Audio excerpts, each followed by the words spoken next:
નમસ્કાર દર્શક મિત્રો, સત્યમેવ જયતે લાઈવ ન્યૂઝમાં આપ સૌનું હાર્દિક સ્વાગત છે। વડોદરા જિલ્લાની સૌથી મોટી સહકારી સંસ્થા બરોડા ડેરીમાં નોકરી અપાવવાના નામે રૂપિયા પડાવી લેતી ટોળકી અંગે હવે બરોડા ડેરીના સત્તાધીશો દ્વારા વિજિલન્સ તપાસની શરૂઆત કરી છે। જ્યારે સમગ્ર પ્રકરણમાં જિલ્લા ભાજપ અધ્યક્ષ અને બરોડા ડેરીના ડિરેક્ટર સતીશ પટેલે તેઓ સામે થયેલા આક્ષેપો અંગે જવાબ આપ્યો હતો।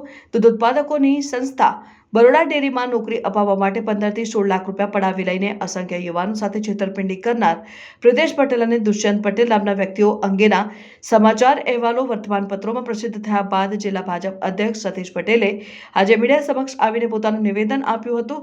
નોકરી અપાવવાના નામે રૂપિયા પડાવતા બંને આરોપીઓ બરોડા ડેરીના ડિરેક્ટર અને જિલ્લા ભાજપ અધ્યક્ષ સતીશ પટેલ સાથે સંકળાયેલા હોવાના અહેવાલો બાદ આજે તેઓએ સ્પષ્ટતા કરતા જણાવ્યું હતું કે વર્તમાન પત્રોમાં લખાયેલા સમાચાર બાદ જ તેઓને સમગ્ર ઘટનાની જાણ થઈ છે। હાલ તેઓ જિલ્લા ભાજપ અધ્યક્ષની વધુ એક ટર્મની નિયુક્તિ માટે ઉમેદવારી નોંધાવી ચૂક્યા છે। ત્યારે તેઓની છબી ખરડવા માટેના આ પાયાવિહોણા આક્ષેપો કરવામાં આવી રહ્યા છે। જે વ્યક્તિઓ દ્વારા ડેરીમાં નોકરી અપાવવાના નામે પૈસા ઉઘરાવવામાં આવ્યા હોવાની વાત સામે આવી છે, તેઓને સતીશ પટેલ ઓળખતા નથી અને સમગ્ર ઘટના અંગે હાલ બરોડા ડેરીને વિજિલન્સ તપાસની શરૂઆત કરી છે। ત્યારે આગામી સમયમાં વર્તમાન પત્રોમાં છપાયેલા સમાચારોને સાક્ષી બનાવીને માનહાનિનો દાવો પણ દાખલ કરશે તેમ સતીશ પટેલે જણાવ્યું હતું।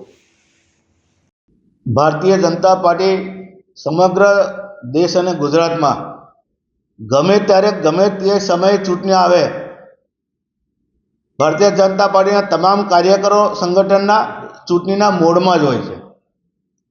એટલે આ ચૂંટણી જ્યારે 16 તારીખે થવાની છે ત્યારે વડોદરા જિલ્લાની આખી કરજણ નગરપાલિકાની બધી સીટો અને વડોદરા જિલ્લામાં જે બાય ઇલેક્શન પાદરા હોય, વડોદરા તાલુકો હોય કે સિનોર તાલુકો હોય ને સાવલી તાલુકાની એક સીટ છે, આ બધી સીટો ભારતીય જનતા પાર્ટી જીતશે એવો મને ચોક્કસ ખાતરી છે।